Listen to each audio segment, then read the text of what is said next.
시작하도록 하죠. 자, 그래서 오늘 거는 양은 그렇게 많지 않을 수 있어요. 어제에 비하면. 어제는 사실은 그 지구과학 내용 자체보다는 그 워밍업을 위해서 점점 정말 디테일하게 설명드리느라 사실 양이 좀 많았던 건데, 복습 막상 해보면 그렇게 많진 않아요. 복습을 먼저 하면서 시작을 해보도록 하겠습니다. 자, 우리 이 큰 흐름 한번 다시 외워볼까요? 맨 처음이 뭐죠?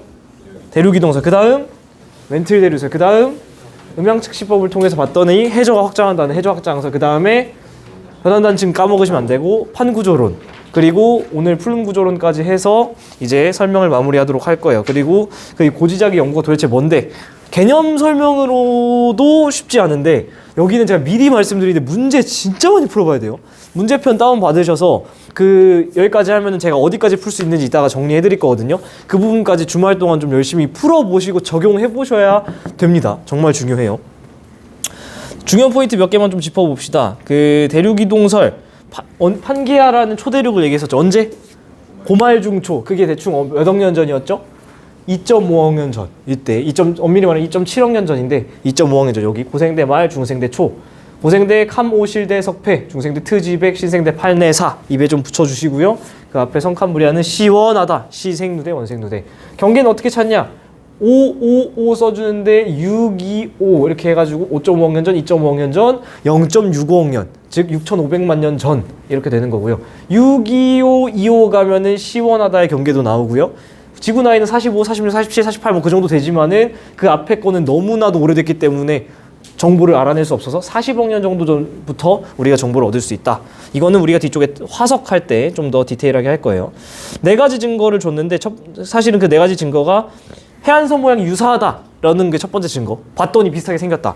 그래서 3가지의 연속적인 증거들이 나타나는데, 첫 번째가 화석 분포.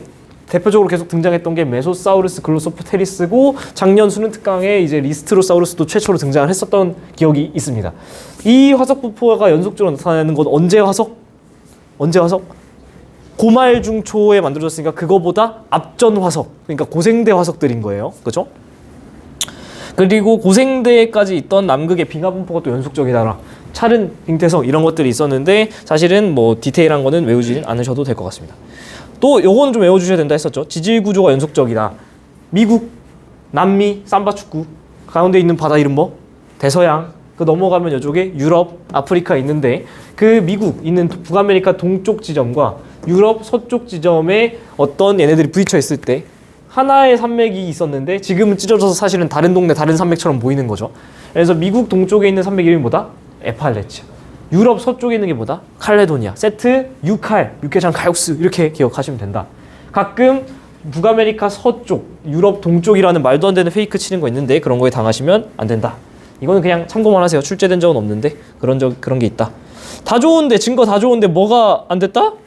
원동력을 설명하지 못했다. 그래서 너 말대로 대륙이 움직여서 하나 된 적 있었고 다시 찢어져서 지금처럼 됐고 또 언젠간 다시 붙을 수 있는데, 그럼 걔네들이 왜 움직이는지를 설명 못했는데, 다음 이론은 그럼 다 자연스럽게 얘를 설명할 수 있는 친구여야겠죠.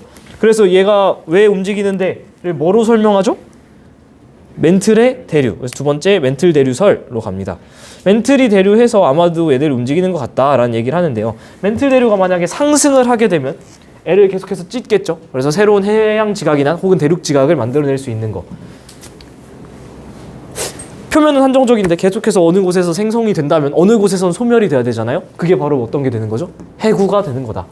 시간이 흘러가면은 새로운 화산섬이 생길 수 있고, 이 화산섬에 사는 사람 입장에서 생각해 보면은 양쪽에 새로운 바다가 열렸다라고 인지할 수도 있다. 새로운 해양이라는 게 그런 표현이라고 했었고요. 방사성 동위원소 우리가 뒤쪽에 마그마 할 때 할 거니까 그냥 영상 보시면서 한번 복습해 보시면 될 것 같고, 여러분 교육 과정에서 좀 중요한 거는 이 판 이동의 원동력으로서 지금 멘틀 대류를 제시하고 있지만, 여러분 교육 과정에서 추가된 거는 판 자체가 지 혼자 중력에 따라 움직이는 힘도 아셔야 된다. 말을 되게 어렵게 여기 써놨지만 결국에는 여기서 상승기류가 생기니까 해령에서 밀어내는 힘과 지가 무거우니까 아래로 해구에서 떨어지는 힘, 두 가지를 기억을 하셔야 된다. 뭐 어렵지 않죠. 그래서 해령에서 밀어내는 힘과 해구에서 잡아당기는 힘도 여러분 교육 과정에서 조금 더 디테일하게 공부를 해주셔야 된다. 사실 이게 다예요. 근데 저번 시간에 너무 디테일하게 설명 한 번은 드려야 되니까 드리느라 약간 좀 길었던 건데, 멘틀 대류설 이게 끝입니다. 그렇게 하고서 한동안 좀 잠잠합니다. 이게 지금 시기를 보시면 1915년에 백인호가 말하고 1920년 후반에 10년 정도 지나서 얘기를 하고 잠잠해요. 전쟁이 일어나고 그 결과를 통해서 해저 확장설 등장하기 전까지 전쟁이 일어나가지고 그 아래에 해저 지도를 그리기 위해서 음양측시법을 해봤는데 문제 풀 때 아주 중요한 건 이 수식 정도는 아셔야 됩니다. 어떤 방식으로 측정하는 거라고 했었죠? 음파를 쏩니다. 음파의 속력은 문제에서 줍니다. 그러면 우리가 측정하는 건 결국엔 뭐죠? 왔다 갔다 시간이죠. 그럼 내가 빵 쏘고 하나, 둘, 셋, 넷, 다, 여섯, 6초 만에 왔어. 그 말은 애가 하나, 둘, 셋, 넷, 다섯, 여섯 해서 이 깊이에 2배만큼의 걸리는 거리를 이동해 온 시간인 거죠. 그러니까 속력과 시간 곱하면 결국에는 그 깊이의 2배가 나오기 때문에 우리가 궁금한 우리 밑바닥 아래에 있는 그 깊이는 그거를 나누기 2로 해주는 거죠. 괜찮죠? 얘는 무조건 수식으로 쓰셔야 되기 때문에 매우 중요합니다. 그렇게 해서 실제로 해저 지형을 그려봤더니 이렇게 다양한 것들이 보이는데 대표적인 해양 퇴적 지형인 대륙 붕사면대, 이건 우리가 퇴적 파트에서 다시 할 거예요. 그리고 앞에서 배우고 왔던 해령, 여기서 판이 생겨서 쭉 밀려나서 소멸하는 해구까지 이런 식으로 이어져 있는 걸 알 수 있습니다. 중요한 포인트는 열곡은 해령입니까? 애매하죠. 해령은 열곡입니까? 해령은 열곡이 맞아요. 요 벤 다이어그램을 기억해 주시면 돼요. 열곡은 찢어진 모든 지형이라고 생각해도 그렇게 틀리진 않는데 상승 기류에 의해서 대륙에서 찢어진 것도 열곡이고요. 바다에서 찢어진 것도 열곡이에요. 근데 하필이면 바닷속에 찢어져가지고 바다 아래 이렇게 하나의 긴 산맥처럼 생겨있는 이 지형을 추가로 해령이라는 이름을 붙인다라는 거. 우리 이 열곡, 즉 해령에서 되게 중요한 포인트는 뭐였냐면은 여기서의 온도가 어떻죠? 제일 높겠죠. 왜냐하면은 여기서 지금 뜨거운 마그마가 제일 올라오고 있을 테니까. 그리고 여기서의 나이는 몇 살일까요? 지금 막 생기고 있으니까 나이가 0살일 거고, 별다른 조건을 주지 않는 이상 양쪽 확장 속도는 동일하다고 가정하기 때문에 어떤 키워드가 있다? 대칭이라는 키워드가 있다. 이런 것들을 여러분이 문제 적용해 봐야 돼요. 이거를 머리로 아는 거랑 문제에서 이걸 진짜로 푸는 거랑 완전 다른 거라. 해양지각은 해령 중심으로 생성되고 확장돼서 시간이 지나서 밀려나가지고 해구까지 가면은 여기서 소멸하게 된다. 해구는 일반적으로 깊은 골짜기인데, 바닷속의 골짜기 얼마 정도는 돼야 된다고 했죠? 6km보다는 깊어야 된다. 6,000m. 이걸 아까 위에 나온 그 음양측시법 공식을 통해서 활용해 보면 1500m/s라는 음파의 속도를 줬다 가정하면 8초일 때 딱 6,000이 나와요. 그러니까 만약에 우리가 어떤 시간 자료를 봤을 때 걔가 8초보다 큰 자료라면 해구일 가능성이 좀 있다라는 걸 인지하고 가시면 됩니다. 이렇게 해서 실제로 그려봤더니 어머, 해저가 확장하는 것 같아 라는 해저 확장설이 등장을 하게 되는데요. 왜 이렇게 튕기니? 자, 뭐야? 해저 확장설. 네. 헤스랑 디츠라는 사람이 1960년대에 이제 얘기를 하게 됩니다. 여기서 포인트는 여러분이 해령 쪽과 해구 쪽을 나눠서 공부하시는 게 좋은데요. 해령 쪽 먼저 한번 복습해 보도록 하겠습니다. 해령의 키워드 두 가지. 첫 번째는 얘를 기준으로 대칭이다. 두 번째는 여기서 막 애들이 만들어지고 있으니까 해양 지각 나이가 0살이다. 이런 자료를 바탕으로 보시면 된다. 가까운 지점 A랑 조금 먼 지점 B가 있을 때 한번 여쭤볼게요. 온도는 어디가 높을까요? 가까운 A 쪽이. 나이는 어디가 많을까요? 먼 B쪽. 왜냐하면 여기서 생겨서 뒤쪽으로 밀려나니까. 해저 퇴적물의 두께는 어디가 두꺼울까요? 멀리 있는 연령이 많은 B. 왜냐하면 지원 수준에서 해저 퇴적물은 그냥 동일한 속도로 쌓인다고 생각을 하기 때문에 나이가 많은 친구는 그만큼 내 머리 위에 퇴적물이 많이 쌓여있을 수밖에 없다. 단순하게 비례한다 생각하셔도 돼요. 그리고 수심 같은 경우는 어디가 더 깊게, 그림 보시면 알겠지만은 여기는 약간 뽕긋 올라와 있어서 수심은 물부터 재는 거죠. 얕은데 얘는 조금 깊다. 그래서 수심이 작년 수능 특강에 등장했었으니까 수심도 꼭 기억을 해주시면 좋겠다. 그리고 하나 더 알고 계셔야 되는 게 바로 이 고지자기 줄무늬, 잔류자기인데 이거 오늘 할 거예요. 오늘 이게 무슨 말인지. 어쨌든 간에 마그마가 식을 때 그 당시 자기장의 기록을 기록할 수 있다라는 게 개념적인 건데, 그 자기장이 항상 일정하지 않았다라는 거죠. 외액의 회전에 의해서 자기장이 만들어지는데 그 외액의 회전이 일정하지 않았기 때문에 그 변화는 기록이 남았을 건데 그 기록조차도 대칭적으로 나타났을 거다라는 거를 간단하게 이해하고 가시면 되겠습니다. 두 번째는 해구 쪽으로 눈을 돌려볼게요. 해구 쪽으로 눈을 돌려서 이 지형, 이 지형을 뭐라고 한다? 섭입대 혹은 베니오프대. 베니오프라는 사람이 발견을 했기 때문에 베니오프대라고 얘기를 하는 거예요. 섭입은 말 그대로 들어간다라는 뜻이고요. 해구가 있는 지형은 대표적인 섭입대가 등장하곤 합니다. 이 섭입대의 정의가 뭐라고 했죠? 다시 한번 같이 읽어볼까요? 시작! 판의 경계로부터 멀어질수록 진원의 깊이가 깊어진다. 자, 판의 경계는 딱 여기. 이 해양지각과 대륙지각이 끝나는 여기가 경계일 텐데 여기를 기준으로 이쪽으로 멀어지니까 긁고 내려가는 지진의 근원지가 어떻게 되고 있죠? 점점 깊어지고 있죠. 이런 지형을 베니오프대 혹은 서입대라고 얘기를 합니다. 근데 문제에서 이렇게 단면을 주는 경우는 흔치 않아요. 아주 친절한 문제입니다. 주로 위에서 내려다본 요 그림을 주는데 이 그림을 보셨을 때도 요 정의 하나면 모든 게 해결이 됩니다. 뭐라고요? 환의 경계로부터 이렇게 멀어지는데 천발, 중발, 신발로 점점 진원의 깊이가 깊어지는 표시법이에요. 이렇게 깊어지고 있는 모양을 통해서 이쪽 왼쪽 판이 밀도가 크고 오른쪽 판이 밀도가 작아서 왼쪽에 밀도 큰 판이 오른쪽 판 밑으로 들어가고 있구나. 이런 게 이 왼쪽 상황이랑 같이 보이셔야 돼요. 그리고 질문해 주셨었는데 천발, 중발, 신발 중에 규모가 뭐가 세냐, 지진이 뭐가 세냐라는 질문은 아예 그냥 다른 카테고리라 생각하시면 돼요. 천발, 중발, 신발은 말 그대로 그냥 지진이 일어나는 깊이가 어딘데만 얘기하는 거예요. 걔가 센지 약한지는 궁금한 게 아니에요. 아예 다른 질문을 던져주시는 게 좋다. 그렇죠? 그래서 수렴형 경계라는 것도 알 수 있죠. 요 중요한 포인트는 얘를 보고 저 단면을 뽑아내는 연습을 정말 많이 하셔야 되고요. 오늘 우리가 플룸도 배울 건데 플룸 구조론이 등장을 해서 뜨거운 플룸, 차가운 플룸 두 개가 있다는 걸 간단히 마사지는 드렸는데 차가운 플룸은 차갑으니까 밀도가 어떨까요? 크겠죠. 뭔가 내려가는 역할을 하겠죠. 그 내려가는 역할을 해주는 게 바로 이 해양지가 끝자락에 붙어서 애가 이렇게 혼자서 떨어지는 그 힘, 판이동의 원동력을 좀 더 가속시켜주는 친구로 존재하지 않을까라는 얘기를 하는 겁니다. 이 차가운 플룸에 대한 얘기는 오늘 또 하도록 할 거예요. 대서양과 태평양의 가장 큰 차이점이 뭐였죠?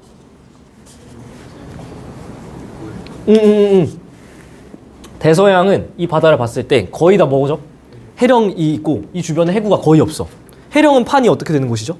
생기는 곳이잖아요. 그러니까 대서양은 계속해서 생겨서 확장이 주로 일어나는 곳이에요. 이에 비해서 해구 같은 경우, 태평양 같은 경우는 환태평양 불해고리, 환태평양 조산대 이런 얘기를 했던 것처럼 여기에 다 해구가 이렇게 있거든요. 그래서 얼마 전에 지금 일본에 지진 나가지고 난리 났잖아요. 그거 다 우리 지구가 원에서 배우는 거잖아. 여기에 지진이 많이 생길 수밖에 없는 이유를 아마 다음 시간 정도에 또 배울 수 있을 것 같아요. 다다음 시간 정도에. 어쨌든 해구는 판이 어떻게 되는 곳이죠? 꼬라 박아서 소멸하는 곳이죠. 그러니까 물론 여기 동태평양 해령이 있긴 하지만 거의 대부분 해구이기 때문에 태평양은 주로 소멸한다. 이거를 시간을 그대로 돌리면 대서양은 계속 열리고 태평양 계속 닫히니까 어느 순간 또 다른 판계가 또 다른 초대륙이 만들어질 수 있다라는 얘기를 하게 됩니다. 자, 여기까지가 해저 확장설이었고요. 여기서 놓치시면 안 되는 게 이 변환단층을 발견한 사실이죠. 변환단층이라는 거는 사실은 이 자체로 중요하다기보다는 요 상황을 해석하는 문제가 정말 많이 나와서 이거 아주 중요합니다. 변환단층이 기본적으로 왜 생기냐? 엄청난 통찰력이에요. 과학자들 진짜 대단한데 지구가 둥근데 판이 확장해서 해령이 생기면 일자로 쫙 예쁘게 찢어지지 않을 거야 라는 생각을 통해서 요 연구를 하게 되는 거죠. 요런 추론을 하게 되는 거죠. 다시 한번 말씀드리면은 약간 대학교 얘기를 살짝 가져오면 동일한 해령은 동일한 각만큼 돌아야 돼요. 동일한 시간 동안. 동일한 각 속도를 갖는다라고 얘기를 하는데 그 해령의 확장 축으로부터 가까운 지점은 조금만 돌아도 그 각을 만들 수 있잖아요. 근데 그거부터 내가 먼 지점은 그 각을 만들려면 많이 돌아야 되죠. 그러니까 이 해령이 도는 속도가 조금 다르다라는 겁니다. 확장되는 속도가 실제로는. 그러다 보니까 얘네들이 동일한 해령임에도 불구하고 이렇게 어긋나고 트는 일이 벌어지는데 그렇게 되면 생기는 다다다다다 긁히는 부분을 바로 변환단층이라고 한다. 이 변환단층이 있어야만 해 라고 얘기를 했고 실제로 관측이 되는데요. 이런 자료가 나왔을 때 여러분이 제일 먼저 해주셔야 될 거는 뭐냐면 당연한 얘기를 한번 또 하는 겁니다. 판이 바뀌려면 판의 경계를 넘어야 되죠. 판의 경계는 크게 세 가지가 있죠. 뭐 있죠? 부딪히는 수렴, 찢어지는 발산, 어긋나는 보존. 이 세 가지 중에 하나를 뭔가 지나야지 우리가 다른 판에 있다 얘기를 할 수 있는 거예요. 여기서 그러면은 변환단층이 있다라는 거 혹은 해령이 있다라는 정보를 줬을 때 제일 먼저 해야 되는 거는 그 해령을 찾는 겁니다. 그죠? 여기가 해령, 여기 해령이라고 가정을 한다면 여기서 발산이 일어나겠죠. 동일한 해령은 어떤 특징이 있을까요? 대칭이라는 키워드에 따라서 동일한 속도로 확장이 일어나겠죠. 그래서 여기 화살표 길이가 똑같이 확장을 하게 됩니다. 그렇게 되면은 요 노란색으로 표시한 선은 가는 방향과 오는 방향이 반대로 생기죠. 이게 바로 어긋나는 거잖아요. 여기가 바로 보존형 경계가 되는 거예요. 그래서 사실 여긴 지금 하나, 둘, 셋, 네 개의 판이 있는 게 아니고 이 보라색만 경계가 되기 때문에 판의 경계가 니은자 A판 하나랑 기역자 B판 두 개밖에 판이 없는 거다. 아주 중요하고요. 그럼 여기에 균열 나 있는 건 뭐냐? 여기서 어긋나면서 살이 튼 것 마냥 흉터처럼 남아있는 단열대라고 불리는 곳인데 이 용어는 모르셔도 되고 중요한 거는 이렇게 물어볼게요. 여기는 서로 가까워지나요? 아니지. 수렴의 경계 아니라는 뜻이야. 서로 멀어지나요? 보조전 경계도 아니라 발사는 경계도 아니라는 거야. 서로 어긋나나요? 둘이 같은 속도로 가니까 어긋나지도 않는다는 거야. 그러니까 선이 있긴 있는데 그걸 판의 경계라고 우리가 얘기하진 않는다고. 아시겠죠? 왜 얘네랑 같은 판인지 이해가 조금씩 되시죠? A, B는 같은 판이라는 거. 그리고 변환단층, 이 어긋나는 부분 같은 경우는 으드드드드 긁어대기 때문에 지진 활동이 있을 텐데 천발 지진만 일어난다. 굉장히 얕은 지진만 일어난다. 여기까지가 복습이었죠. 이렇게 돼서 이제 등장하는 게 바로 드디어 판구조론입니다. 이 판구조론을 들어가려면 여러분 판이 뭔데? 판이 뭔지 일단 알아야 되잖아요. 판이라는 거는 이제 영어로는 플레이트인데 이 판이 뭔지 설명드리기 위해서 제가 이 그림을 직접 그린 겁니다. 아, 이게 이것저것 찾아봐도 결국에는 마음에 드는 사파를 찾을 수가 없어서 결국엔 제가 이거를 직접 그린 건데 이 그림은 여러분이 그래서 어딜 가도 못 볼 겁니다. 제가 그린 거니까. 지구과학 처음 공부하는 입장에서 천천히 한번 공감대 형성을 해볼게요. 우리가 서 있는 곳은 어디죠? 대륙 지각. 지각 아래 뭐 있죠? 멘틀. 멘틀 아래 뭐? 외핵. 그 아래 내핵 있잖아요. 지구 반지름이 대충 어느 정도게요? 사이즈가 6,400. 이 정도 나셔야 돼. 대충 이것도 외우기 싫으면 6,000 정도로 생각해도 돼요. 6,000 정도. 그 중에 우리가 밟고 있는 대륙 지각은 어느 정도 되게? 여기 써있지만 30km보다는 좀 큽니다. 대륙 지각은 좀 두꺼운 편이에요. 하지만 바다로 가면 해양 지각은 좀 얇아요. 왜 그런지 다 나중에 설명할 건데 미리 말씀드리면 얘는 밀도가 좀 작아서 부피가 커야지 같은 질량을 만들 수 있고요. 해양 지각은 상대적으로 밀도가 좀 커서 구성하는 애들이 조금 얇아도 그 무게를 만들 수 있어요. 그래서 여긴 좀 얇아요. 대략 10km 내외. 감 잡으시라고. 멘틀은 어디까지 있을까요? 멘틀은 2,900, 약 3,000까지 있습니다. 그러니까 지구 반지름 6,400, 6,000이라 퉁치고 멘틀까지 내려가려면 3,000, 거의 절반을 내려가야 된다는 거죠. 엄청 깊습니다. 왜 내 그 경계는 올 한 5,151, 몰라도 돼요. 5,000 정도. 그러니까 쉽게 생각하면은 대략 6,000 정도 사이즈라고 가정을 하면은 지각 멘틀 합치면 3,000, 외까지 5,000, 내까지 6,000, 3대 2대 1 비율 정도라는 건 우리가 알고 있으면 나쁠 건 없습니다. 괜찮죠? 이 중에 유일하게 액체인 친구가 있어요. 바로 외핵. 어떻게 기억하면 좋을까? 외핵은 이응이니까 이응 이렇게 기억하면은 외핵이 혼자 액체인 거 바로 기억할 수 있어요. 이 외핵이 혼자 액체라서 지구는 뭘 하죠? 혼자 도는 자전을 하잖아요. 그 자전하면서 외핵은 안에서 꿀렁꿀렁 돌겠죠. 핵은 철과 니켈이라는 금속류로 구성되어 있어요. 그래서 이 친구들은 돌면서 물리 공부하신 분들 한 번쯤 들어봤어요. 전자기 유도. 애들이 돌면서 전기장을 만들어. 금속 성분이니까. 그러면 뭘 만들까요? 자기장을 만들어. 그게 바로 지구 자기장인 거예요. 아시겠죠? 그러면 지구가 자전을 하는데 그 안에서 그 외핵이 일정한 각도로 일정한 속도로 일정하게 돌까요? 아니란 말이야. 지멋대로 막 돌아요. 그러니까 지구 자기장은 일정할까요? 그렇지 않다라는 거지. 이 기록이 해령에 대칭적으로 남아있다라는 거. 그게 아까 말했던 해조확장설의 증거. 이걸 연구하는 게 바로 고지자기. 옛날 지구 자기장 연구. 다 오늘 할 겁니다. 일단 그걸 들어가기 앞서서 마저 얘기를 마무리하면요. 지각, 멘틀, 외핵, 내핵의 감은 잡았고 이제 여기가 조금 복잡해 보이는데 여기 아주 중요합니다. 정신 똑바로 차리고 들으셔야 돼요. 쭉 좀 확대를 해서 보시면 대륙 지각은 뒤에 마그마 하고 오시면 좀 더 편한데 화강암질이라는 친구로 돼 있어요. 화강암 들어봤죠? 하얀색 그 쿠키처럼 생긴 그 돌. 해양 지각은 그 제주도 가면 있는 도르하르방 아저씨 있잖아요. 슈슈슉 아저씨. 현무암질로 보통 구성이 돼 있습니다. 멘틀 물질은요. 감람암질이라는 걸로 돼 있는데 엄밀히 말씀드리면 지원 수준에서 감람암이라는 용어를 등장시킬 수가 없어요. 그래서 뒤쪽에 우리가 마그마 배울 때 감람암질이라는 표현을 못 써서 다 그냥 현무암질로 퉁쳐요. 얘는 얘랑 좀 성질이 비슷하거든. 그나마. 다 나중에 배울 거예요. 근데 재밌는 거는 화강암, 현무암, 감람암질 얘네들이 다 성분 분석을 해보면 거의 대부분 거의 한 50%에 육박하는 게 규소랑 산소로 돼 있어요. 규소로 산소로 거의 다 돼 있는데 나머지 성분이 좀 달라서 감람암, 현무암, 화강암 이렇게 조금씩 달라지는 거거든요. 이건 우리가 다음 시간에 할 거니까 마사지로 들어주시면 되겠습니다. 대부분 어쨌든 규소랑 산소로 이루어져 있으니까 얘네들 뭐라고 부르는 거죠? 규산염질이라고 하는 거예요.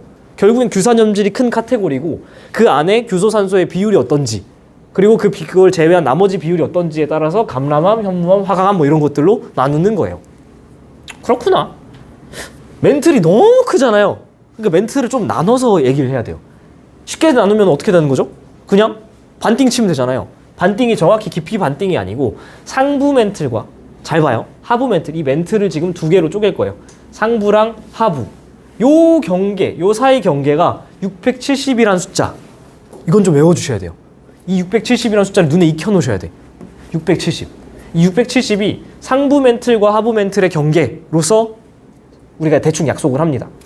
그리고 아까 우리가 판 끝에, 해양지가 끝에 붙어서 차가운 플루이 막 걔를 잡아 당긴다 그랬잖아요. 걔가 잡아 당기다가 이 상부 멘틀과 하부 멘틀의 경계인 670에 잠깐 머물렀다가 가요. 요거 두 개를 기억하시면 돼요. 670에서 기억해야 할 거 뭐다? 첫 번째, 상하부 멘틀의 경계다. 두 번째, 그 차가운 플룸이 내려오다 잠깐 머물렀다가 내려간다. 얘가 그래서 내려가다가 어디까지 내려가냐면 궁극적으로 어디까지? 멘틀과 외액의 경계까지. 이 그림 잘 기억하세요. 멘틀과 외액 경계. 여기에 대충 몇 킬로 정도였죠? 2900, 3000. 거기까지 쫙 내려가는 거야. 엄청 내려가죠? 이게 엄청 출제 많이 돼요. 뻔하게 물어보는 거 뭐겠어요? 이 플룸이 어디까지 내려간다? 뭐 지각과 멘틀의 경계까지 내려간다 라던가 외핵과 내핵의 경계까지 내려간다던가 이런 식으로 그냥 뭐 말도 안 되는 페이크 치는 거예요. 근데 어디까지 간다고요? 딱 멘틀과 외핵 경계까지. 그러니까 핵까지 가는 거예요.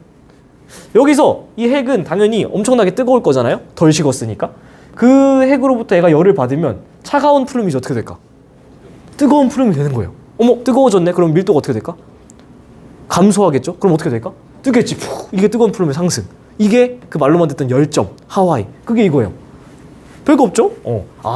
판에 붙어서 내려가다가 670 상하부 멘트 경계에서 한번 머물렀다가 어디까지 내려간다? 어디까지? 멘트가 외곽의 경계 3000 정도까지 내려갔다가 여기서 열을 받으면 밀도가 작아져서 위로 쏜다. 시즈 탱크 마냥 슉슉슉 쏩니다. 재밌는 건 여기서 약간 디테일하게 들어가면 이 외핵으로부터 얘는 뭐를 받을까요? 열을 받아요. 물질을 받을까 못 받을까? 물질 교환은 없어요. 요거 좀 체크해 놓을게요. 물질 교환을 만약에 한다라 가정을 하면은 핵의 성분은 뭐라 그랬죠? 철과 니켈이라 그랬잖아요. 물질 교환을 한다라는 거는 여기에 플룸에 철과 니켈을 막 준다는 거야. 실제로 그럴까요? 그럴 리가 없죠.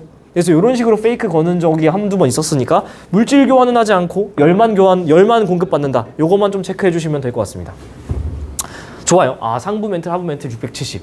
근데 아직 안 끝났죠? 자, 필기 좀 마무리 되시면 제가 다음 단계도 바로 갈게요. 여기가 이제 중요한데 이 보라색으로 필기된 부분 잘 보세요. 이 상부 멘틀도 너무 두꺼운 거야. 670까지니까. 왜냐면 우리 지각은 30까지인데 670 너무 두꺼워. 여기를 또 우리랑 가까우니까 지진파 같은 걸 탐사하면서 훨씬 세분화해서 연구를 합니다. 670 위에 있는 두 가지 숫자. 첫 번째 100부터 보겠습니다. 상부 멘틀 중에서 싹 위에 있는 멘틀 최상부 멘틀을 따로 떼요. 최상부 멘틀을 딱 떼서 100kg까지 100kg까지 보이시죠? 이 100kg까지를 일단 뗄 건데 그러면은 이 지각과 지각 하부에 있는 100kg까지 최상부 멘틀이 합쳐지죠. 이게 바로 판이에요. 판 구조로 할 때 판이 이 100kg까지 엄밀히 말하면 얘가 암석권이거든요. 암석권이랑 판이랑 일단은 같은 걸로 우리가 생각을 하고서 진행을 할게요. 이 100kg까지를 그러니까 우리가 암석권, 즉 판이라고 한다. 그러니까 내가 서 있는 이 지각과 그 지각은 뭐 기껏해 최대 한 3, 40, 50 이 정도인데 그거보다 더 내려가서 한 100kg까지 합친 최상부 멘틀 합친 게 암석권, 판 구조로 할 때 그 판이구나. 괜찮죠? 그 암석권은 이 이름에서 느껴지다시피 당연히 고체죠. 암석권. 딱딱합니다. 근데 그 아래에 400, 이제 400을 보는 거예요. 이 100짜리 떡져 있는 친구를 움직이게 해줄 수 있는 살짝 녹아있는 말랑말랑한 곳이 있어요. 그게 약 400권까지 있는 연약한 층, 연약권인데요. 이 연약권은 왜 얘가 고체임에도 불구하고 멘틀에 있으니까 당연히 고체잖아요. 왜냐하면 지구 아래에 있는 유일한 액체는 외핵이니까. 얘는 당연히 고체인데 고체임에도 불구하고 유동성을 살짝 띠고 있습니다. 그게 바로 왜 그러냐면 부분 용융, 살짝 녹아있어서 그래요. 살짝 녹아있기 때문에 이게 약간 골 때리는데 고체인데 대류를 해요. 그리고 지진파는 우리가 지진파 연구를 해보면 지진파는 굉장히 밀도가 빽빽하면 빽빽할수록 전달 속도가 빠르거든요. 밀하면 밀할수록. 그래서 여기는 살짝 녹아있기 때문에 지진파 연구를 하면 여기서 지진파가 속도가 확 줄어. 이런 연구 결과가 있다. 근데 지진파는 엄밀히 말하면 G2 내용이라서 요거까지는 모르셔도 되는데 지각과 그 아래 한 100km까지 최상부 멘틀 합치 한 100km까지가 우리가 암석권 판이라고 하는데 얘가 움직이게 해줄 수 있는 살짝 녹아서 야들야들한 연약권 부분적으로 녹아있는 그래서 고체인데도 대류를 하는 미친 판, 미친 지역 이게 한 400km까지 있다. 이런 게 뭐 선생님 그럼 여기 빈칸 뚫어서 뭐 이렇게 기출이 된 적이 있나요? 그런 게 아니에요. 근데 우리가 대화를 하려면 이걸 모르면 대화가 안 통한다는 거예요. 이 정도를 여러분이 잘 이해를 하고 계셔야 우리가 좀 더 편하게 대화를 할 수 있다.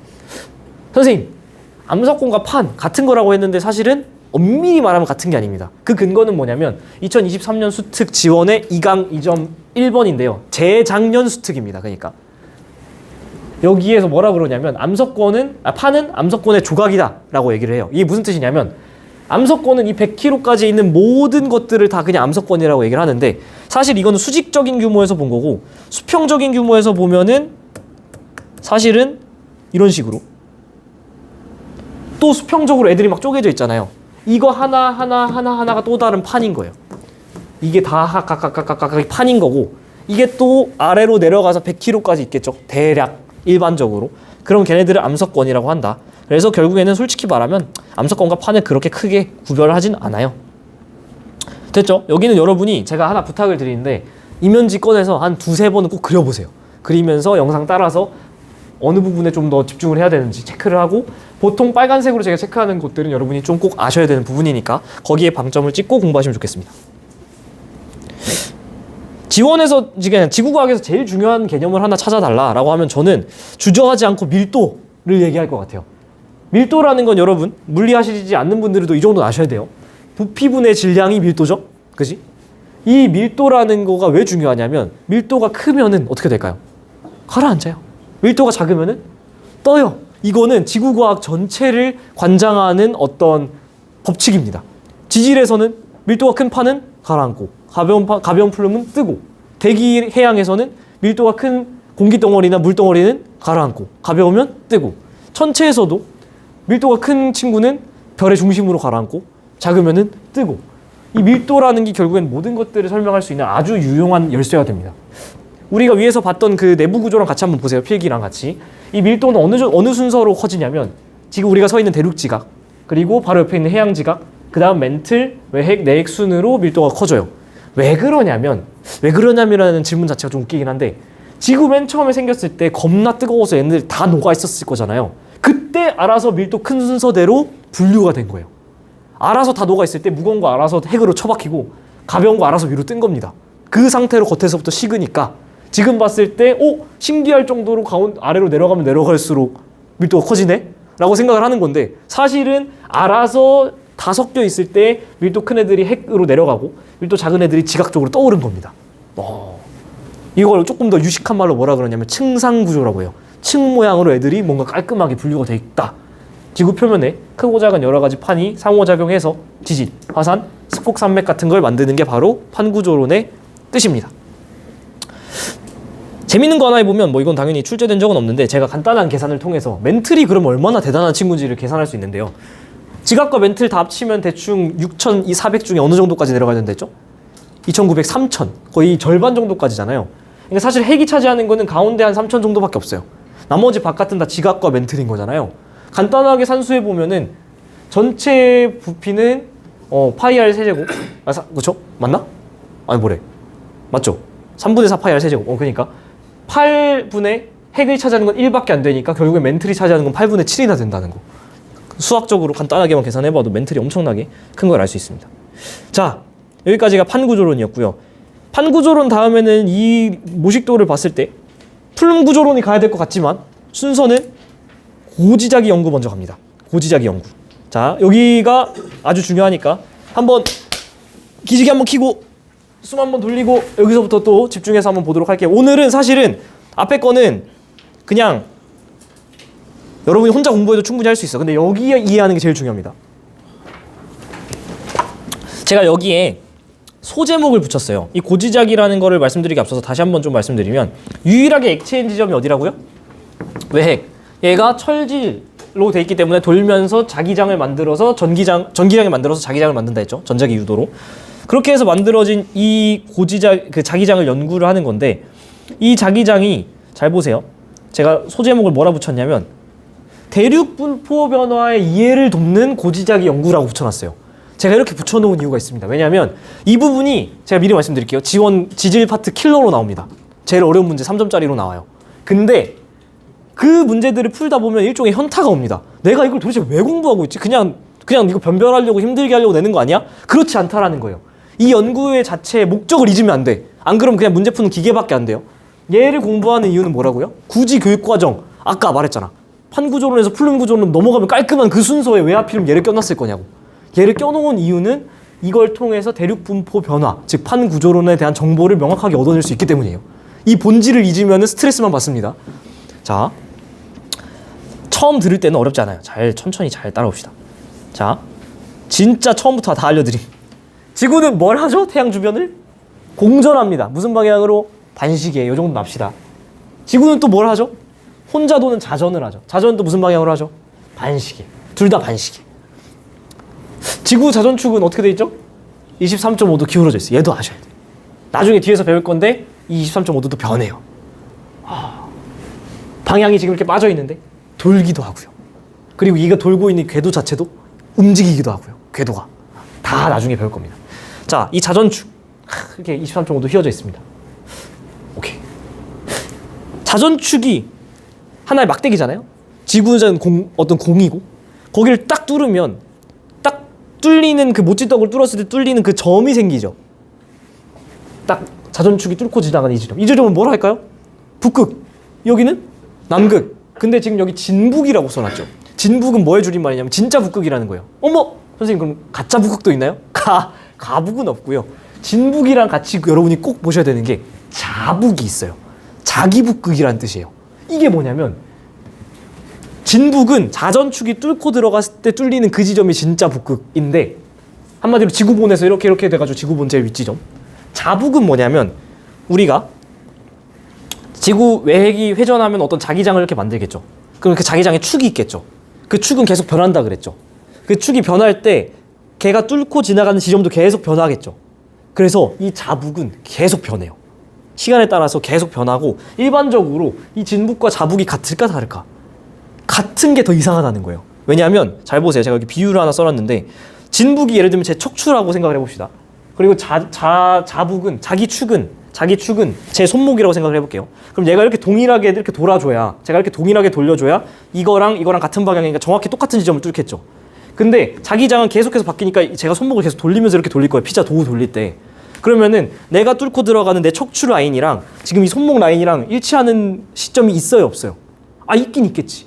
근데 걔가 일반적으로 같진 않을 거라는 거예요. 얘를 보여주는 실제 전공자를 하나 보면은 여러분이 깔끔하게 이해돼요. 이게 너무 선입견이 많이 생겨서 오개념이 많이 생겨서 전공자를 하나 가져왔는데 모델드, 오브저브드 이건 실제로 관측된 거고 모델링은 관측 결과를 바탕으로 이제 뽑아내는 건데 이거에서 진북은 어디일까요? 진북은 여기지. 딱 그 지구본의 끝지점. 여기 지금 자전축이 딱 뚫고 들어갈 거잖아요. 얘는 뭘 관측한 거냐면 자기 북극을 관측해서 그려놓은 거예요. 자기 북극 관측한 게 뭐 언제부터냐? 81년, 90년, 이렇게 돼가지고 지금 이 지점에 자기장에 북극이 있었다는 거예요. 실제로 그래가지고 쫙 이렇게 시간의 지남에 따라서 2020년까지 뭐 이런 식으로 이동해 갈 거라는 어떤 자료네요. 지금 보시면 알겠지만은 진북은 어디냐면 이거죠. 얘랑 지금 자북이 일치했던 시절 있어요, 없어요? 없잖아. 둘이 오개념 생기면 안 되니까 둘이 완전 다른 개념이라는 걸 설명드리고 있는 거예요. 아시겠죠? 오케이. 그러니까 지금 이 그림은 아예 별개의 그림입니다. 자, 오른쪽 자북 한번 이제 분석을 해보도록 하죠. 정신 똑바로 차려야 됩니다. 똑바로. 이 지구 자기 축을 기준으로 해서 자기장이 형성되어 있는 지구를 좀 분석을 해볼 건데 우리가 여기서 서가지고 딱 나침반을 들면은 N극 빨간색이 어떻게 가죠? 위쪽을 가리키죠. 왜 이렇게 될까? 이게 바로 지구에서 나오는 자기장 때문인데 우리가 지금 물리 시간도 아니고 이 자기장은 딱 여기에 적어드린 이 정의만 알고 있으면 돼요. 자기장은 자석이나 전류의 자기력에 작용하는 공간인데 이건 뭐 물리학적인 내용이고 이게 중요한 포인트예요. 두 번째. 자기장의 방향은 자기장 안에 있는 나침반이 가리키는 방향이다. 이게 지원 수준에서 이거 하나면 다 끝나요. 그냥 지금 우리가 딱 여기 서가지고 나침반 이렇게 들었을 때 지금 나침반이 저쪽을 향하죠. 그럼 내가 지금 서 있는 곳에서 자기장 방향은 뭘까요? 저쪽이에요. 끝. 아시겠죠? 이렇게 배열될 수 있는 이유는 뭘까? 사실은 북극은 N극일까 S극일까? 북극은 S극이어야지. 그래야 빨간색 N극을 땡겨주잖아. 이해돼요? 사실 북극은 S극이에요. N극이 가리켜야 되니까 북극은 사실 S극이에요. 반대로 남극은 그럼 무슨 극이어야 될까? N극이어야 되는 거예요. 자기장은 N극에서 나와서 S극으로 들어가거든요. 요렇게, 요렇게, 요렇게, 요렇게. 결국에는 이 노란색 선이 자기장인 겁니다. 자기장의 정의예요. 이거 하면 나침반을 놓으면은 나침반은 그 자기장에 나란하게 배열이 돼야 돼요. 이렇게. 그죠? 적도에서 들면 이렇게. 여기에서 들면 이렇게. 자기 북극에서 들면 이렇게. 그쵸? 뭔 얘기를 하고 싶은 거냐면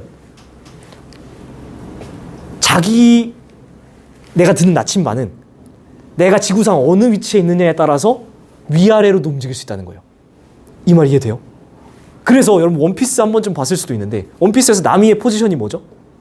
항해사죠. 항해사. 나미가 들고 있는 그 나침반을 보면 우리가 들고 있는 이런 평평한 나침반이 아니고 구형 나침반을 들고 있어요. 나미는 복각도 잴 수 있습니다.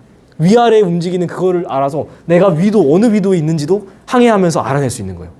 원피스가 아주 훌륭한 만화입니다. 거기에 해류도 나오고요. 해류 심층순환 이런 것도 아주 잘 구현되어 있는 오다 센세. 아씨 멋집니다. 어쨌든 간에 나침반의 정의는 자기장의 정의는 나침반을 놨을 때 배열되는 그 각이다. 그거다. 신기하죠? 기가 막힙니다. 포인트는 이제 한번 볼게요. 분석을 좀 들어가 보도록 합시다. 분석을. 자, 여기서 우리 포인트는 결국엔 나침반이 평평하게만 움직이는 게 아니라 이게 더 잘 보겠다. 위아래로도 움직인다는 거잖아요. 이게 뭐라 그러냐면 이 각도를 복각이라 그래요. 복각. 복이 엎드릴 복자. 굴복하다 항복하다 알죠? 엎드릴 복자를 쓰는데요. 이 자침, 쉽게 말하면 나침반, 이 수평변 사이에 이루는 각을 얘기를 하는 거예요. 만약에 우리가 잘 봐요. 여러분 이거 복습할 때 크게 A, B, C, D, E 지점을 설정하고 공부하는 게 좋습니다. 자북, 북반구 중위도, 자기 적도, 남극, 남반구, 그 다음에 남극. 이렇게 A, B, C, D, E. 역자극기는 나중에 보고 정자극기라는 거는 지금 내 자기장 방향과 똑같은 시점을 얘기를 해요. 지금 이 정자극기일 때 한번 분석을 해볼게요. 이 복각이라는 거는 엎드릴 복자라는 한자를 썼잖아요. 그렇기 때문에 잘 봐요. 자, 물어볼게요. 나침반이 결국에는 위아래 각도를 갖는다라는 건 이렇게 아래로 갈 수도 있고 이렇게 위로 갈 수도 있죠. 뭐를 플러스로 할까? 아래를 플러스로 합니다. 왜? 복각이니까. 엎드린 각도니까. 엎드렸을 때 플러스 방향으로 잡는 거예요. 위로 쓰면은 마이너스라고. 여기서 여러분이 5개념 생기면 안 되는 게 뭐냐면 물어볼게요. 복각의 크기를 한번 비교해 주세요. 플러스 20도가 클까요? 마이너스 40도가 클까요? 마이너스 40도가 큰 거예요. 선생님 플러스 20이 마이너스 40보다 큰 숫자인데요? 그게 아니라고. 플러스 마이너스는 방향성이고 크기를 물어볼 땐 절대값을 봐야 됩니다. 플러스 20보다 마이너스 40이 복각의 크기가 큰 거예요. 한번 가보죠. 천천히. 여러분 제가 미리 말씀드리는데 A, C, E 지점부터 시작하는 게 좋습니다. 가운데는 다 해결돼요. 봐봐요. 자기 적도부터 볼게요. 자기 적도에 서 있는 사람 입장에서 딱 나침반을 들면 어떻게 될까요? 딱 이 사람 봐봐. 딱 수평이잖아요. 이 사람은 C 지점에서는 이 지점에서는 0도로 인지각이죠. 복각. 아래로 뭐 내려가거나 올라가지 않았으니까.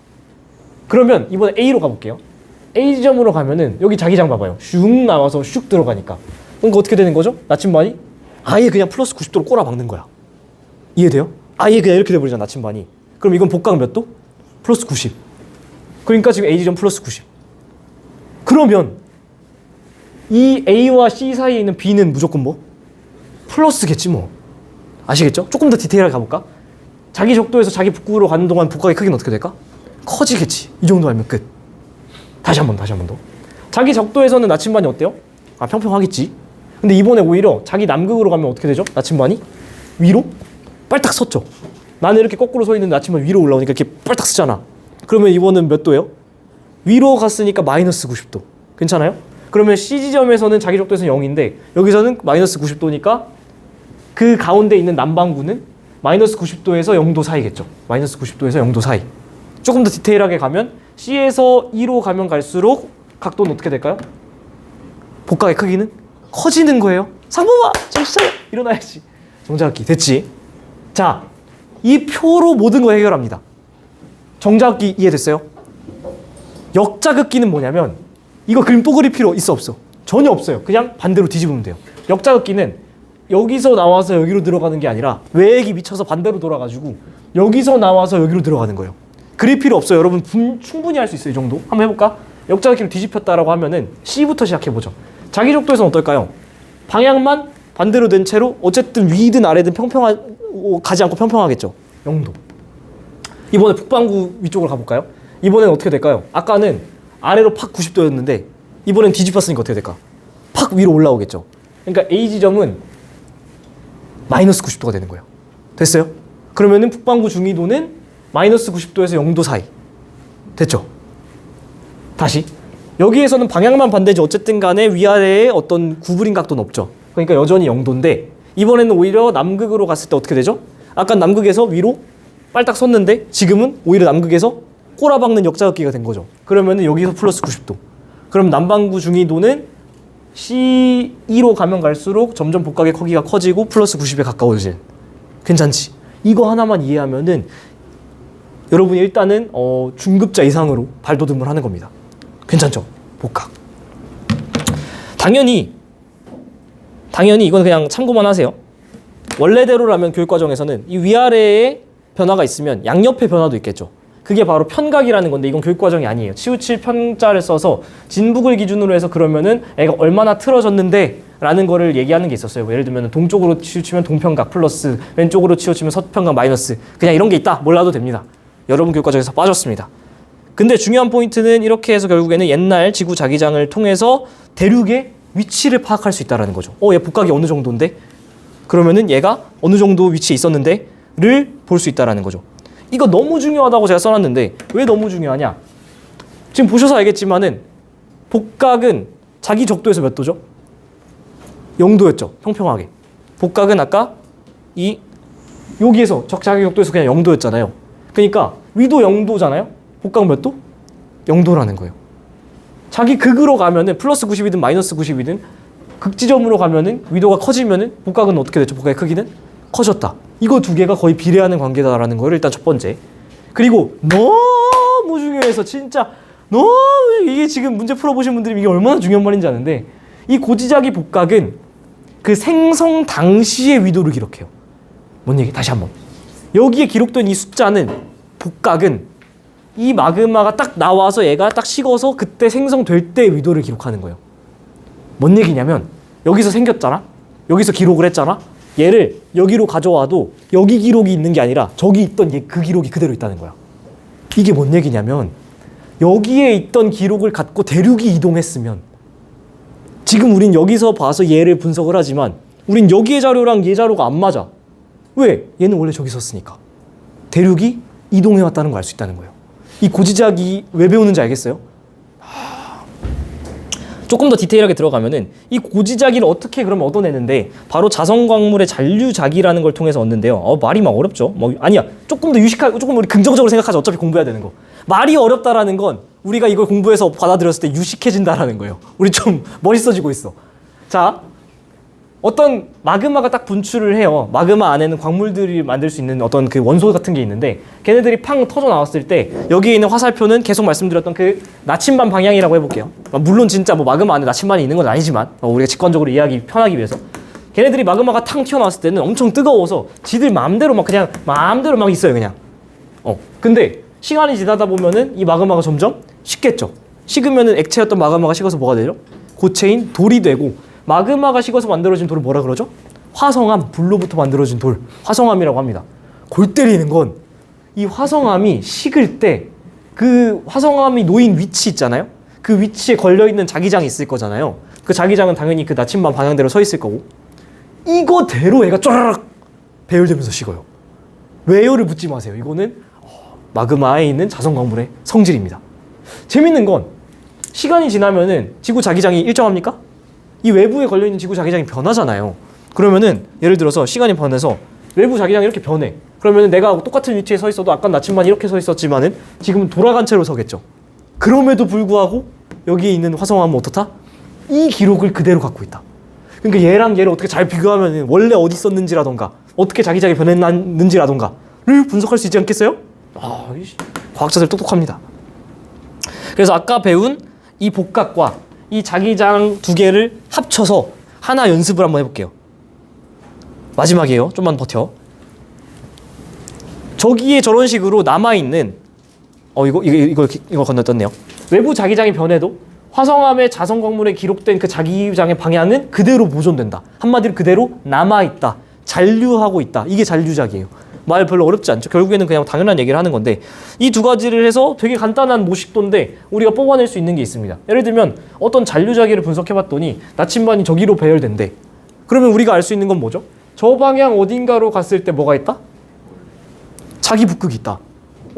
근데 걔가 멀리 있을지 가까이 있을지를 뭘 통해서 아는 거냐면 바로 이 복각을 통해서 아는 거예요. 뭐 답을 이미 봐버리신 것 같긴 한데 하얀색과 노란색이 있습니다. 어느 경우일 때 더 큰 복각일까요? 내가 서 있는 이 대륙으로부터 가까울 때 아니면은 멀 때? 흰색, 노란색. 하나, 둘, 셋. 노란색. 잘 봐. 이거 별로 어려운 게 아니야. 왜 그러냐? 잔류자기를 통해서 저쪽 방향에 내가 지금 저 라인 어딘가에 지금 북극이 있다는 거 알죠? 됐지. 근데 만약에 내가 그 기록된 복각이 플러스 80도야. 좀 커. 그러면 무슨 뜻일까?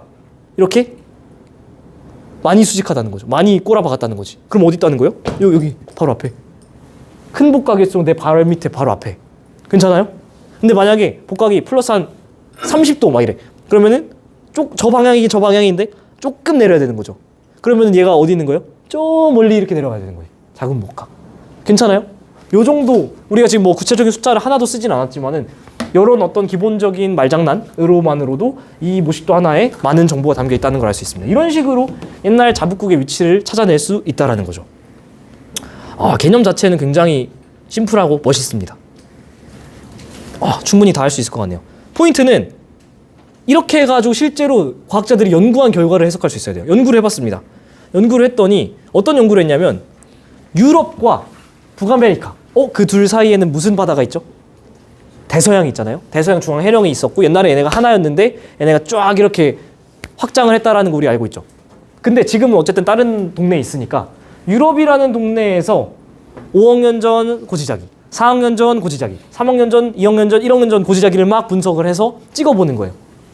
똑같은 짓을 미국, 북아메리카에서도 5억 년 전, 4억 년 전, 3억 년 전, 2억 년, 1억 년 전 이렇게 찾아보는 거야. 당연한 말이지만 현재의 지자기 북극, 즉 자북은 어떨까요? 유럽에서 재든 북아메리카에서 재든 똑같아야 되죠? 그치? 당연한 거 아니에요? 지금 유럽에서 쟀을 때 북극 어디야? 여기라고 했으면 미국에서 쟀을 때 북극 어디야? 여기 나와야 되죠? 그치? 지금 쟀을 때 지자기 북극은 동일해야 되는 거 인정? 나 이거 이해 안 된다. 이건 다 되죠? 지금 쟀을 때는 유럽에서 재든 여기서 재든 아니면 대한민국에서 재든 일본에서 재든 어디서 재든 여기여야 되잖아요. 근데 연구를 해봤거든요. 골 때리는 게 뭐냐면 지금 하늘색이 유럽이라고 가정을 해볼게요. 제가 잘 기억은 안 나는데 맞는 것 같아. 유럽에서 쟀을 때 1억 년 전 고지자기 극을 즉 자북을 찍어봤더니 여기야. 옛날에 지금이랑 옛날엔 다르다라는 거죠. 2억 년 전엔 여기였고 3억 년 전 자료는 여기, 4억 년 전, 5억 년 전 자료 여기야. 그 말은 유럽에서 잰 자료를 바탕으로 봤을 때 자기 북극이 이 고지자기 북극이 이런 식으로 이동해서 지금 여기로 왔어 라는 연구 결과가 나오는 거죠. 그러면 당연히 미국에서 쟀을 때도 같은 경로를 그릴 거라 예상을 했는데 미국에서 쟀더니 지금 북극은 당연히 똑같죠. 어느 지점에서 재도. 유럽에서 쟀을 땐 여기가 지금 자기 북극이라 했는데 1억 년 전에 여기라는 거야. 2억 년 전 여기라고 하고 3억 년 여기, 4억 년 여기, 5억 년 여기. 다른 경로를 통해서 결국에는 여기로 왔다라는 거예요. 이상하잖아요. 우리가 이 자료를 보고 할 수 있는 생각은 딱 두 가지가 있습니다. 어떤 생각이냐? 첫 번째, 지금 보시면은 굉장히 이 경로가 좀 예쁘잖아요. 얘가 유럽에서는 사실은 하늘색 고지자기 극이 있었고 걔가 고지자기 극 A로서 이렇게 와가지고 지금 여기로 온 거고 미국에서는 B라는 어떤 고지자기 극이 있어서 걔가 쭉 이동해서 이렇게 와가지고 지금은 사실은 두 개의 다른 지자기 극이었던 게 A, B로 합쳐진 거야 라는 생각을 할 수도 있겠죠. 두 개가 달랐다. 지금 모양을 봐봐. 두 개 다른 게 기가 막히게 딱 하나로 합쳐진 모양 아니에요? 그러니까 1번 원래 두 개였는데 지금 하나로 합쳐진 거야 라는 해석을 저 그림만 놓고 봤을 때는 충분히 가능하다라는 거죠. 그치? 근데 상식적으로 생각을 해보세요. 지금 우리가 어느 곳에서 재든 고지자기 북극은 몇 개예요? 하나. 그럼 옛날이라고 1억 년 전이라고 2억 년 전, 3억 년, 4억 년, 5억 년 전이라고 해서 고지자기 극이 두 개여야 돼요? 그럴 순 없잖아. 그렇잖아. 그래서 과학자들이 내린 결론은 뭐냐면 사실 얘는 한 개야. 옛날이라고 해서 고지자기극이 두 개일 이유는 없잖아요. 외액이 막 두 개로 쪼개져서 돌거나 그럴 리는 없잖아. 하나인데 지금 얘가 두 개처럼 보이는 거야. 어씨, 이 사람들 말장난하네. 아니, 한 개인데 두 개처럼 보이다니. 난 지금 두 개로 보이는데. 그럼 왜 두 개처럼 보이는데요? 왜 그러냐? 얘가 궤적을 봐봐요. 살짝 돌리면 얘가 맞을 것 같지 않아요? 사실은 이 대륙들이 이동해서 그런 거라는 거예요. 옛날에는 얘네들이 정확한 건 지금 몰라요. 자료가 너무 부족해서. 이렇게 붙어서 하나의 자료에서 얘네들이 움직였었는데 그게 지금 쪼개졌기 때문에 다른 위치를 찍는 것처럼 보이는 거야 라고 해석을 하는 겁니다. 얘는 선생님 그래서 뭐 어떻게 돼요? 저떻게 돼요? 라는 디테일한 거는 사실은 이 자료 외에 많은 것들이 필요하기 때문에 이 정도만 알고 넘어가는 걸로 해도 괜찮아요. 실제 데이터들을 우리가 문제 풀면서 좀 많이 볼 수 있으니까 포인트는 다시 정리해드리면 유럽과 북아메리카 두 개에서 재봤더니 현재의 자기 북극은 위치는 동일한데 옛날 자기 위치가 다르더라. 그러면 두 가지 해석이 가능하다. 첫 번째, 사실 두 개였는데 두 개였다가 진짜 하필이면 A, B 두 개가 합쳐져서 지금 하나로 하필이면 내가 사는 지금 이 시기에 딱 정확한 곳을 일치하게 하게 된 거야 라는 해석과 두 번째는 원래 뭐 과거든 현재든 미래든 간에 언제나 자기 북극은 하나인데 자북은 하나인데 지금 두 개처럼 보이는 거야 라는 거죠. 당연히 건강한 생각은 두 번째고 그럼 왜 두 개처럼 보이는 데를 설명해줘야 되는데 그게 바로 옛날의 기록이 아니라 지금 기록으로 오면서 대륙이 이동했기 때문이야 라고 해석을 한다는 거죠. 기가 막히죠. 진짜 똑똑합니다. 여러분이 굉장히 힘든 거 아는데 문제 풀 때 하나 도움이 좀 될 것 같아서 이거는 한 5분 그냥 간단하게 편하게 들으세요. 편하게. 문제 고지자기 문제를 풀면은 무조건 뭘로 나온다 그랬죠? 거의 웬만해서? 킬러로 나와요. 어려운 문제로 나와. 그래서 그 문제 쫙 풀고 제일 끝에 뭐가 붙냐면 단 이러면서 조건이 붙어요. 고지자기극은 고지자기 방향으로 추정한 지리산 북극이고 지리산 북극은 변하지 않았다. 이 문제 모든 문제가 다 이게 붙거든요. 이게 붙는 이유, 이 문장을 좀 설명해 주세요라는 질문이 들어왔었어가지고 얘만 하고서 오늘 수업 마무리할게요. 들어가기 전에 한 줄 요약할게요. 고지자기극 문제가 나오면 우리가 이거 아까 제목이 뭐라 그랬죠?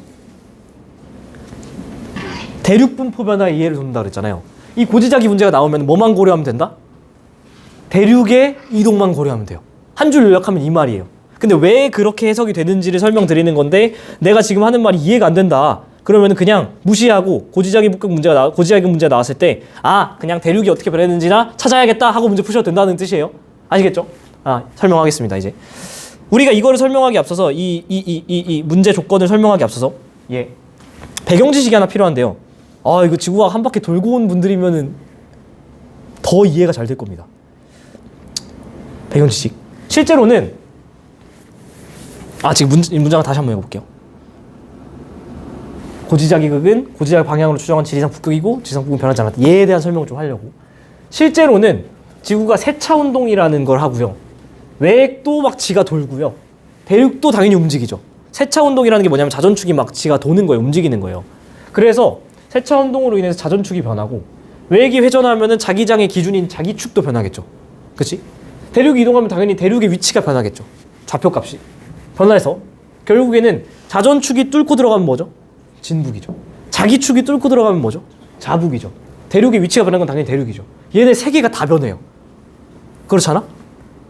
근데 고등학교 수준에서 여러분 컴퓨터입니까? 야 사실 진북도 변하고 자북도 변하고 대륙도 변하는데 너네 이거 다 고려해가지고 어떻게 변했는지 한번 찾아봐. 수능에서 종이랑 펜 주고 스마트워치로 쓰지 말라 그러는데 당연히 이거를 시키지 않는다라는 거예요. 이 허점을 노려야 된다는 거야. 그래서 평가원은 사실은 이 조건을 주는 이유가 무슨 뜻이라고요? 대륙의 이동만 고려해. 사실 이거 변하는 거 요 문제 풀 때는 고려하지 마. 그 뜻인 거예요. 왜 그러냐? 다시 한번 보여드릴게요. 잘 봐. 진짜 웃기는 거예요. 진북과 자북과 대륙이 원래 과거로부터 현재까지 시간의 흐름에 따라 얘도 변할 수 있고 얘도 변할 수 있고 얘도 변할 수 있다 그랬잖아요. 근데 저 문장을 넣으면 어떻게 해결이 되냐면 고지자기 극은 고지자기 방향으로 추정한 지리상 북극이고 잘 봐요. 고지자기 극은 무슨 뜻이가요? 진북 자북. 고지자기 극 옛날 지구 자기장으로 찾은 극지점이니까 자북 말하는 거죠. 고지자기 극은 자북 말하는 거지. 근데 요걸로 추정한 지리상 북극이래. 무슨 뜻이게요? 지리상 북극이라는 건 진북이라는 거죠. 1번 문장은 결국 하고 싶은 말은 야 진북과 자북 다른 거 나도 아는데 같은 거라고 생각하고 풀어 라는 뜻입니다. 그리고 지리산 북극은 변하지 않았어 라는 자료를 줘요. 그 말은 과거로부터 현재까지 오면서 진북이 어땠다는 거예요? 변하지 않았다라는 거예요. 변할 수도 있거든요 사실은. 근데 변하지 않았다 줘버리는 거야. 어머 근데 아까 우리가 1번 문장에서 뭐라 그랬죠? 사실 두 개 똑같은 놈이라 그랬잖아요.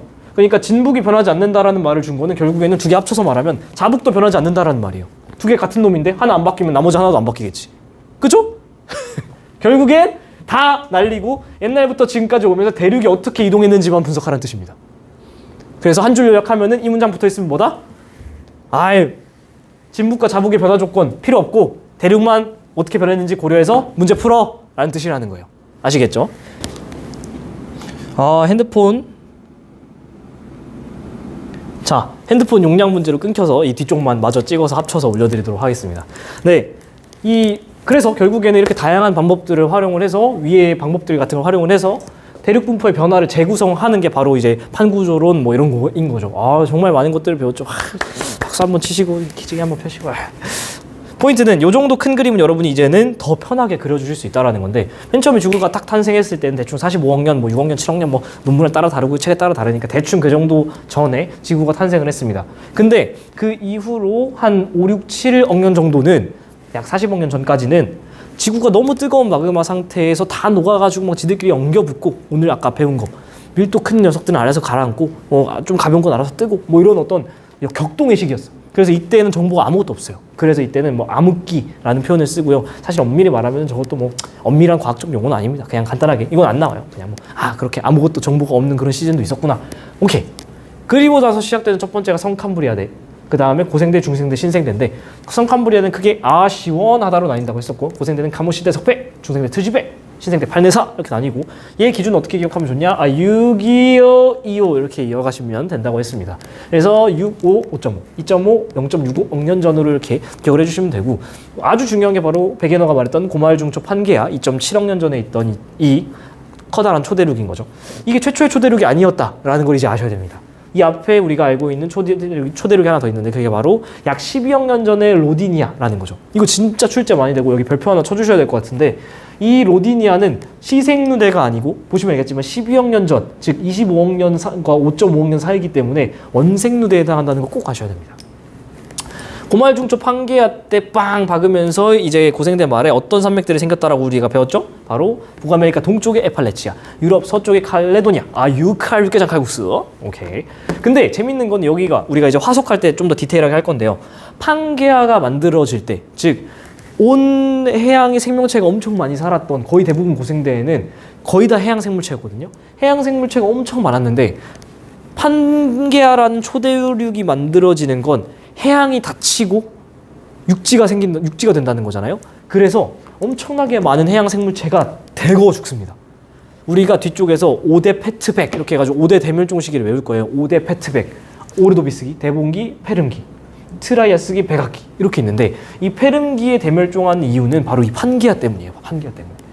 그러면은 그 두 번째로 좀 유명한 대멸종이 바로 언제예요? 바로 5대 페트백, 백악기. 백악기는 중생대 말인데 이때 왜 이렇게 많이 죽을까요? 중생대를 호령했던 그 친구들 공룡 있잖아요.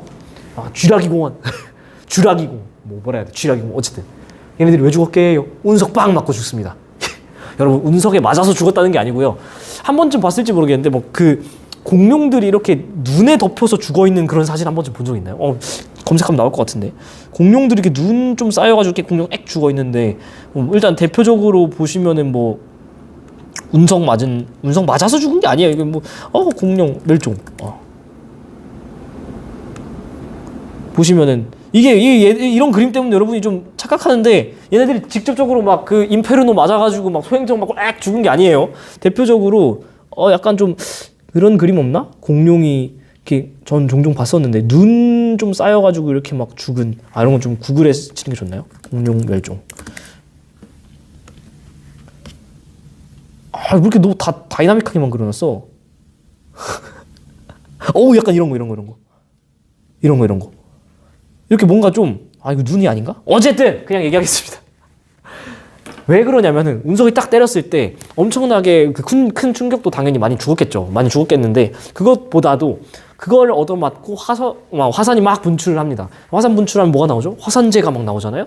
그 화산재가 쫙 이 대기권을 다 가려버린 거야. 그래서 태양 복사 에너지가 들어와야 되는데 태양빛이 그 구름을 통해서 들어올 수가 없이 다 반사되니까 결국엔 얼어 죽습니다. 그게 제일 큰 이유예요. 물론 직격탄으로 맞아가지고 죽은 공룡들도 많이 있겠죠. 네. 근데 대부분은 그 운석을 맞고 죽은 거가 아니고 그 운석으로 인한 화산 폭발로 인한 화산재로 인한 태양 복사 에너지 감소가 주된 에너지다. 왜냐? 태양 복사 에너지가 들어오지 못하면 광합성을 하는 식물들이 다 죽겠고 식물들을 먹는 동물, 초식 공룡들이 죽겠고 초식 공룡들이 죽으면 육식 공룡도 죽겠죠. 라는 거. 그죠? 좋아요. 이때 어쨌든 간에 중생대 말에 인도의 그 유명한 히말라야 산맥과 유럽의 그 유명한 알프스 산맥이 만들어진다. 또 알고 계시면 괜찮습니다. 말 나온 김에 마저 말씀드리면 히말라야 산맥은 약 3천만 년 전부터 형성됐다라는 것까지 머릿속에 넣어놓고 마무리하도록 하죠. 고생하셨습니다. 빠이빠이. 뿅.